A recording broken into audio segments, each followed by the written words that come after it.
friends, this is Jazz, bringing you another Pokemon Crimson Fury overview/review.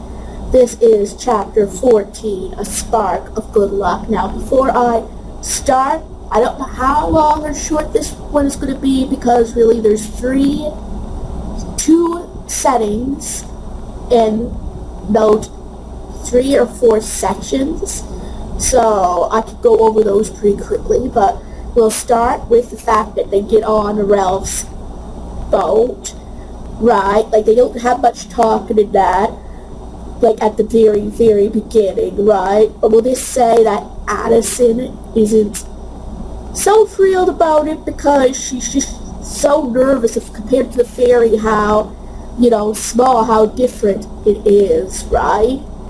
And Ryan asks, Sandshrew and Eevee, and Eevee's almost right away agrees. And then Sandshrew looks a little frightened, but eventually does agree. And, like, poor Addison, I'm sorry, this poor Addison, but we will go by, like, the biggest highlight for me in this section is that, like, while they're riding, poor Sandshrew looks like he's gonna throw up, like, literally, and Ryan has to put him over near the fairy for him to spit up, and that is just adorable. I just wish that they had a baby book for Sandshrew and go by his first, like, baby's first puke. Like, don't you think that would set well? But anyway, in all seriousness, Ryan says, "See, buddy, that's why I wanted you in a Pokeball."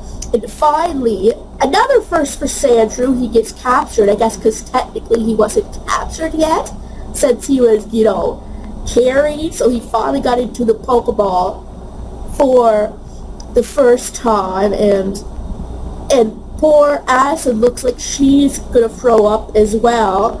They go to another more stable area at this point, right, for them to settle down. And, like, as I said, Addison is still kind of nervous and has her doubts, right? But you know what? We will go to the other part where they're, it's Nadine. Like, she gets a message about all, like, the fairies, coming. Like, the Pokestown fairy is in there, and that there's another boat there.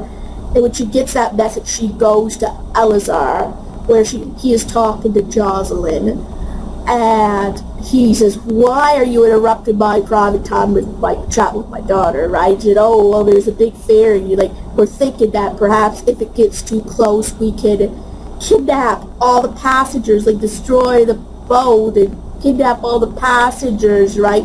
To use as, slaves, and once the brand to work for them. But since, Cautious is a way that maybe it would be better that they had more, reinforcements and have those people there." And all this while, Jocelyn's like, dad or father, it will draw too much attention. They shouldn't do that. And even Elazar at first says, we shouldn't strike something, a big property like that. At first he has his doubts too. She said, "Oh no," they said, "we won't kill, like, we'll take them." And, it's hard to really explain that conversation for me anyway. And then Jocelyn's still saying, "It will draw attention to us. It's not a good idea, father." And Elazar is like, "You both have good propositions, They both have a good point, that it'd be good to have more ammo, with Nadine's side. When I say ammo, I mean people, like firepower, right, working for them. But with Jocelyn, it could draw attention to the whole thing, the whole plan for Elazar. And first he doesn't know whose side to take, but then he goes to Nadine, "You promise you can succeed?" And she said, "Oh, of course, of course it'll succeed." And then he gives her the go-ahead to go, and if they go near, to strike them, right? And Jocelyn is just like, she's in a spot, like he pretty much, like, he did think about her side too, but not as long. He thought more of the power he would get. Now this part isn't very long either, so we head back to the group with Ralph and Addison and Ryan. Suddenly they notice something is wrong though. Like they go past, they're just passing Mountain Heatmore where Ralph says this is the most dangerous part in Arcana, and that only the champion is allowed to go there, and even he tries to avoid there. And that like it's very dangerous. Everyone's getting an ominous feeling. Then Ralph notices something's wrong. The ferry was going over 50, miles per minute, where the ferry normally wouldn't even go past 35. He said something is wrong there because they're speeding like even past 50 miles, right? And the things go on, like the current is taking them, and like a lot is going on. And then they notice something is going wrong with their ship, right? Like it's rocking and they're all going around. So he tells them to go to the captain's cabin and not to leave, right? Because eventually they notice that there's a bunch of Gyarados. Yeah. Like they try to warn like the ferry with a flare gun, and Ryan goes to ring the bell, right? And like they get to the cabin, right? And he puts Eevee on the bed along with Addison and her Eevee and everything, and he tells Eevee to not leave, none of them to leave, and I'm going to help Ralph. And Addison's like, he told us to stay here, Ryan, wait. And of course, Ryan, being bullheaded, goes to try to help Ryan as best as he can, but then suddenly his Eevee follows him. You would think that the skittish Eevee wouldn't be doing that, but no, he follows him, jumps into him. He said, buddy, I told you to stay. And then he says, I promise that I'll protect. Something happens, and it says a few minutes later, and Addison hears something going on, and Ralph is like man overboard, and it seems Ryan fell overboard while protecting Eevee and doing all that. Eevee is still there, kind of shook up, like he's looking for Ryan, chirping for Ryan, and they realize that it's serious. Addison tries to jump in 3 different times with Ralph, like, no, and she finally does give up, right, in that vein, and Eevee is still heartbroken, right? Like searching for him, and then he starts to growl and get angry, like at the Gyarados there. Suddenly, the Thunderstone, which Ryan actually tries to save too, for some stupid reason, Ryan, if somehow this boat caught on fire, would you go searching for that Thunderstone? I mean, really? Okay, I'm sorry. Just, to me, that kind of pees me off. His Eevee, yeah, maybe. Protect his Pokemon. But a Thunderstone? Let's hope anywhere he visits or stays doesn't catch on fire. Because I don't know if Ryan would have the capacity not to go after his possessions. I'm sorry, but anyway, back to the main story. Part of the story.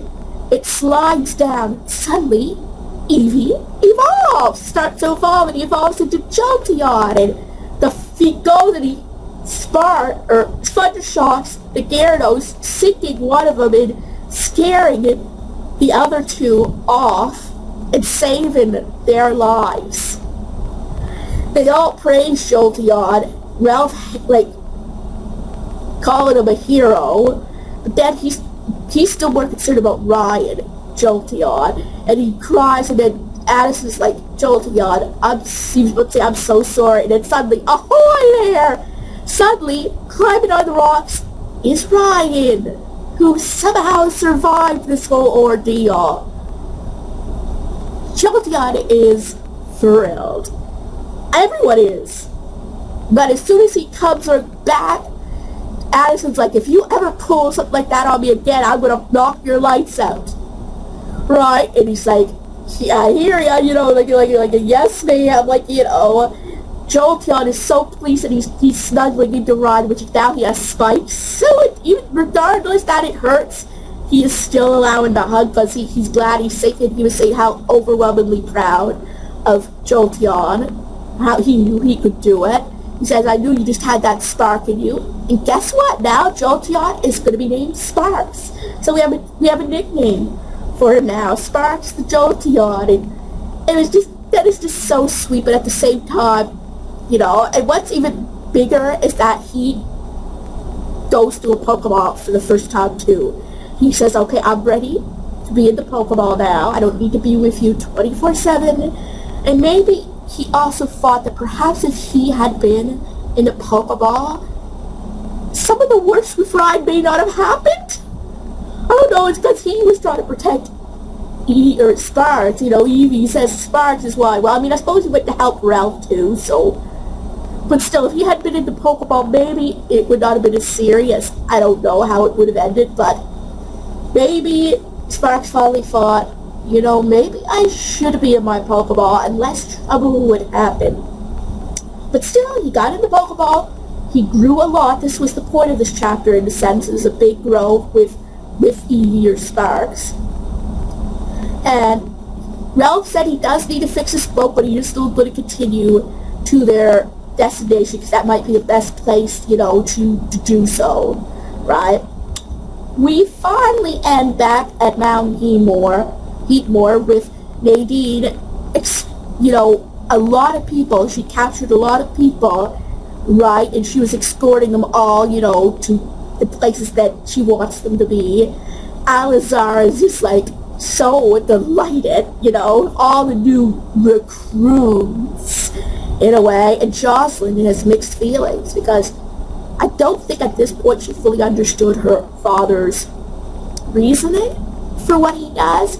She was upset that they had to do it this way, that they had to hurt so many people, you know, but if it helps, you know, him save Arcana and finish her grandfather's research, which again, she probably does not fully understand her father's motives, but she thinks he's doing it for good, right? So it shows there's a side of Jocelyn that she does not quite agree with her father, how he's doing things, right? So we're starting to get a little story here with Jocelyn, and that there's different sides to it. Even though she's working with him, she's doing so thinking there's good in him, I think. That's what I'm seeing from it. Again, I've seen the whole thing, and I'm not going to spoil it for you. But this was a cute little chapter, minus the whole capturing people thing, Nadine's side. It showed Sparks. I'm going to be hard to call it Sparks now, after saying Eevee for so long, like his growth to becoming a Jolteon and getting out of his shell and taking on some of the heavy stuff.